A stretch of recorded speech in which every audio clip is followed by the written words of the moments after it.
విచిత్రం. మానవ జాతి కోటి విద్యలు చేస్తూ ఉంటుంది. అవి ఎన్నో తరాల నుంచి వస్తున్న ఆనవాయితీ. ప్రతి విద్య కూడాను కులవృత్తిగా ఆయా గురువులు బోధిస్తుంటే తరాలుగా కిందికి తరలి వస్తూ ఆయా వృత్తులు నేర్చుకోబడుతుంది. అది గురువులు బోధిస్తుంటే మాత్రమే ఎంతో త్యాగశక్తితో ఎంతో నైపుణ్యంతో బోధిస్తుంటేనే కొందరికి 2-3 సార్లు చెప్తూ వస్తుంది, మరికొందరికి 5-6 సార్లు చెప్తూ వస్తుంది. ఇంకా మరికొందరికి ఎంత చెప్పినా రేపే మరిచిపోతూ ఉంటారు. అలా ఏ విద్య అయినా గురువులు అనేవారు ఎంతో ప్రయత్నంగా బోధిస్తుంటేనే అంతంత మాత్రం వస్తుంది. కానీ అలా ఏ వృత్తి పైనకైనా సరే వాటికి వ్యతిరేకం అనేది విచిత్రంగా వ్యతిరేక విధానం అనేది ఎవ్వరూ లేకుండానే అబ్బుతుంది. ఆ వ్యతిరేక విధానాన్ని నేర్పే గురువు ఎవరు? అదే ప్రకృతి. అది ప్రతి వృత్తిలోనూ ప్రతి ఒక్కరికి వెంట ఉండి చాలా జాగ్రత్తగా బోధిస్తూ ఉంటుంది. దానిని తెలుసుకోవడం అనేది అంత సులువైన పని ఏమీ కాదు. ఉదాహరణకు ఒక విద్యార్థుడికి తన గురువు ఒక వస్తువునిచ్చి దీనిని కాడు జాగ్రత్తగా లోపల దాయమంటూ అప్పగిస్తాడు. ఆ గురువు ఏం చెప్పాడంటే చాలా జాగ్రత్తగా తీసుకెళ్లి జాగ్రత్తగా దాయమంటాడు. ఇది మానవ గురువు చెప్పిన బాధ్యత. అయితే అది తీసుకొస్తున్నప్పుడు కొంత దూరం వచ్చిన తర్వాత అది మధ్యలో జారిపడి కిందపడి పగిలి 16 ఒక్కలు అవుతుంది. దీనిని ఎవరు నేర్పారు? నిజానికి తన తోటి మనిషి అయిన గురువు ఎంతో అనుభవంతో ఎంతో జాగ్రత్తగా దాచిరామని అప్పగిస్తే ఇదే కదా గురువు గారు చెప్పిన పని.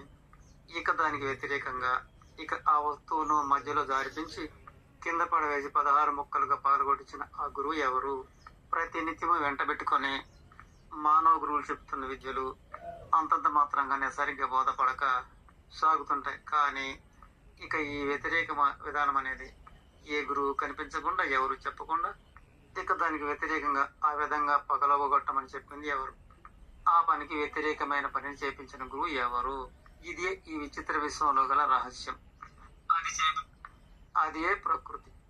అదే ఆ దేవుడు చేపిస్తున్న మహారహస్యం. అలాగే మరొక గురువు ఏదో పనిని ఇదిగో దీనిని ఇలా చేస్తే జాగ్రత్తగా తయారవుతుంది అని అప్పగిస్తే ఆ బోధన 1-2-10 సార్లు చెప్పినా కూడా కొందరికి కొన్నిసార్లు చెప్పినా మరికొందరికి ఎన్నిసార్లు కూడా అబ్బబోదు. మరికొందరికి కడదాకా తెలియబోదు. అలా 1-2-3 గురువులు తలా నోరు కొట్టుకొని చెప్పినా సరిగ్గా బోధపడదు. కానీ దానిని చేసే పోరాట ప్రయత్నంలో అటుకొట్టి ఇటుకొట్టి పగలగొట్టి చెడగొట్టి దానిని ఏమాత్రమూ పనికి రాకుండా ఆ గురువు చేద్దామన్నా సరే అసలు పూర్తిగా పనికి రాకుండా ఆ విధంగా దానిని భార్య స్థితికి తీసుకొచ్చింది ఎవరు? మానవ రూపంలో ఉన్న ఆ 3 గురువులు ఎంత బోధించినా అబ్బలేదు. కానీ కనిపించబోని గురువు మాత్రం దానికి వ్యతిరేక కార్యాన్ని జాగ్రత్తగా చేపించాడు కదా. అలా పెద్ద మేస్త్రికి కూడాను చేయరాని విధంగా చెడగొట్టించిన గురువు ఎవరు?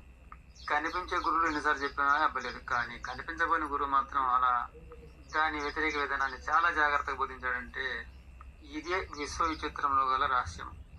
అలాగే మరి ఒక విషయం ఏమంటే భాష నేర్చుకునే విషయానికి వస్తే వారి యొక్క ప్రాంతీయ భాషను ఎంతో నైపుణ్యంతో భాషా భావాలు అనేవి చాలా మర్యాదగా చాలా నేర్పుతో చాలా అభిమానంగా చాలా ఆప్యాయత అనురాగాలతో ఆ విధంగా భాషను భావాలతో బోధించితే అదే విధంగా అవతల వారితో మెదులుకో అని చెప్తే అంతగా ఆ గురువు బోధించిన భాషా భావన పక్కన పెట్టేసి దానికి వ్యతిరేకంగా అవతల వారితో విరోధాన్ని సృష్టించే పలుకులు అల్లకొల్లంగా తిట్టుకునే మాటలు పంచాయతీతో కూడిన పదాలు ఇట్టి పలుకులను ఎవరు బోధించినట్లు?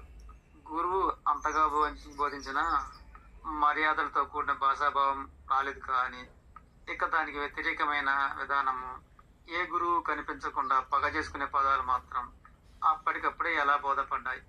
నేనేదో వాగుకుంటా పోతున్నానని అశ్రద్ధ చేయకండి. ఇందునగల పరమార్థాన్ని కాస్త గ్రహించుకోండి. నిజానికి ప్రకృతి అనబడే గురువు మనకన్నా మహా గొప్ప గురువు. మానవ రూపాన ఉన్న గురువు ఎంత ఉండి 100 సార్లు చెప్పినా సరే అబ్బును అప్పకపోను. కానీ ఆ పరమాత్ముడు పంపించిన ప్రకృతి గురువు అనేది అట్టి బోధన అనేది వెంటనే బోధించగల శక్తి ఉంటుంది.